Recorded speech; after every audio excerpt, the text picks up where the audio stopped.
各位大家好，教育局好重視價值觀教育，而今日我所推介嘅一本書係關於龍應台嘅目送，而呢本書亦都係貫徹咗其中一個重要嘅價值，就係孝親。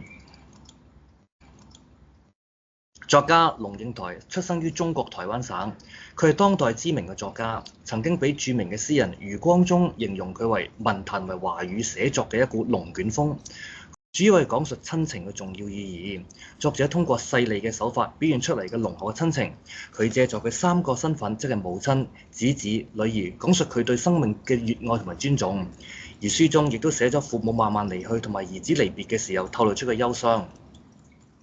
全書總共有73篇，係一本書寫親情嘅生死筆記。頭先講到作者講咗佢父母嘅離世，同埋同兒子一次一次嘅離別咧，睇住佢背影漸行漸遠。當中有一啲句子好值得令人哋再三回味，例如佢講到我慢慢地了解到，所謂父女母子一場，只不過意味住你同佢嘅緣分就係今生今世不斷地在目送嘅背影漸行漸遠。的確，面對父母嘅老去，子女成長，亦都係龍應台一個所面對嘅困難。